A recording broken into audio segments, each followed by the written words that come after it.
ನಮಸ್ತೆ ನನ್ನ ಮುದ್ದು ಕುಟುಂಬದವರೇ.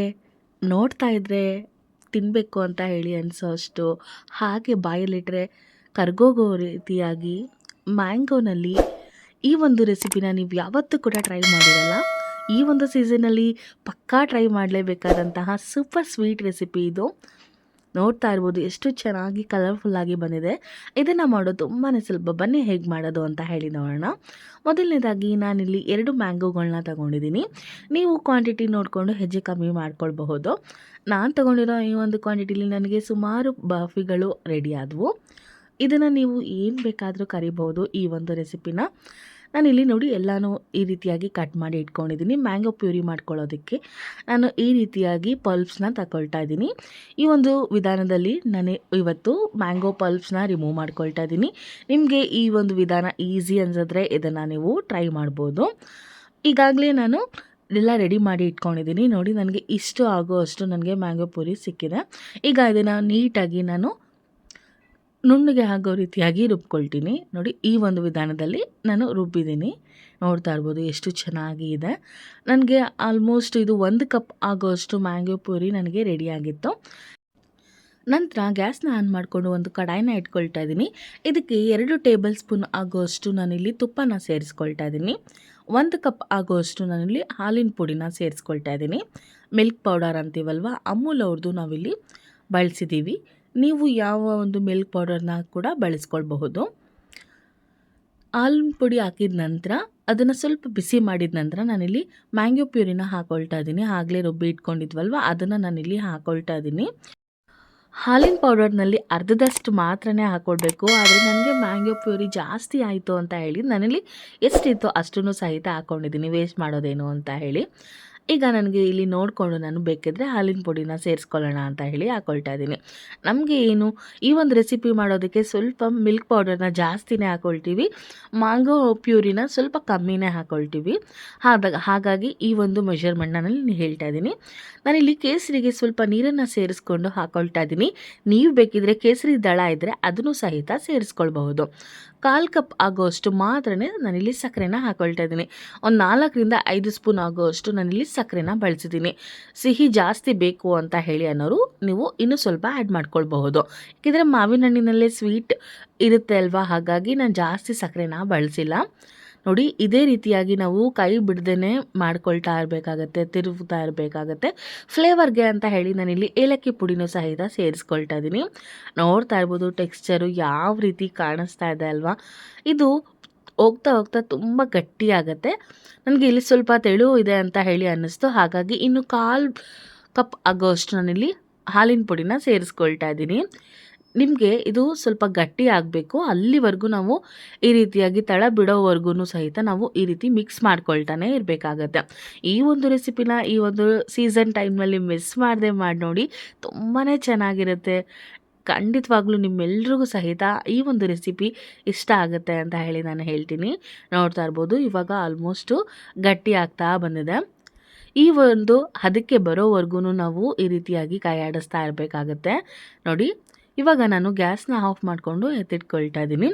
ನಾನಿಲ್ಲಿ ಬಟರ್ ಪೇಪರ್ಗೆ ಸ್ವಲ್ಪ ಇದಕ್ಕೆ ಎಣ್ಣೆನ ನಾನು ಅಪ್ಲೈ ಮಾಡ್ಕೊಳ್ತಾ ಇದ್ದೀನಿ. ನೋಡ್ತಾ ಇರ್ಬೋದು ಈ ರೀತಿಯಾಗಿ ಎಣ್ಣೆನ ಹಾಕೋದ್ರಿಂದ ಅದು ಸ್ವಲ್ಪ ಅಂಟ್ಕೊಳ್ಳೋದಿಲ್ಲ ಅಂತ ಹೇಳಿ ಅಷ್ಟೇ.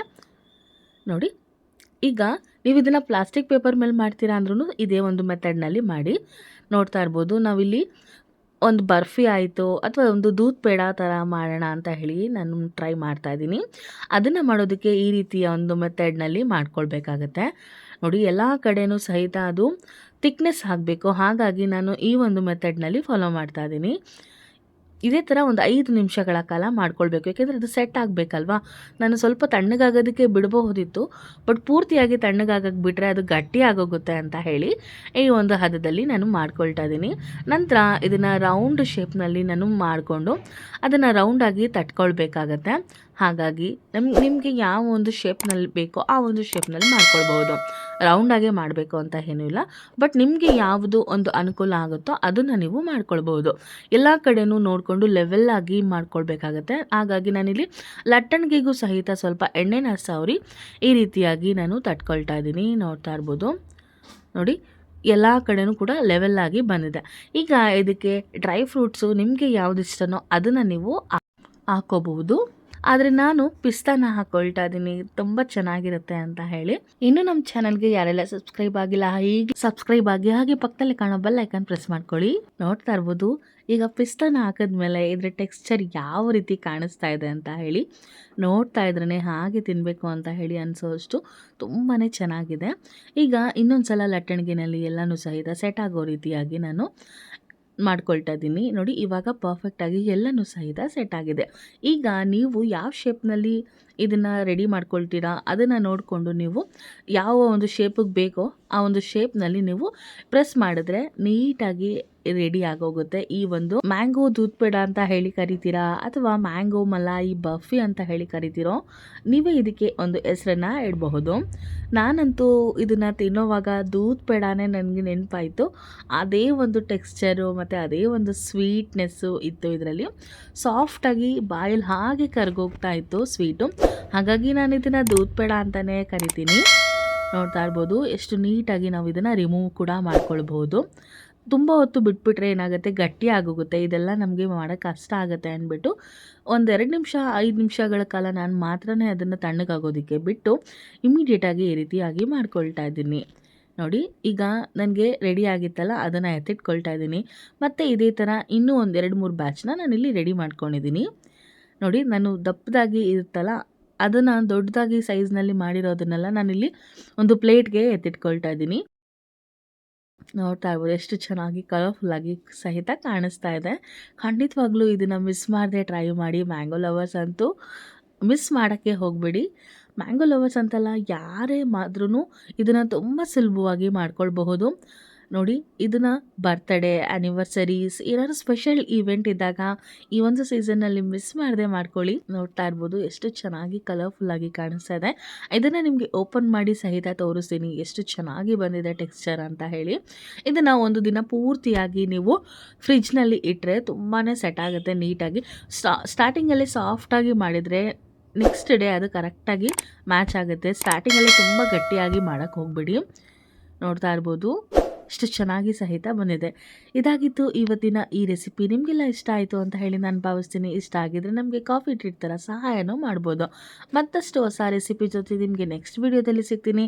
ಅಲ್ಲಿವರೆಗೂ ನಮ್ಮ ಚಾನಲ್ನ ಇದೇ ರೀತಿ ವಾಚ್ ಮಾಡ್ತಾ ಇರಿ ಅಂತ ಹೇಳ್ತಾ ವಿಡಿಯೋನ ಮುಗಿಸ್ತಾ ಇದ್ದೀನಿ. Thank you for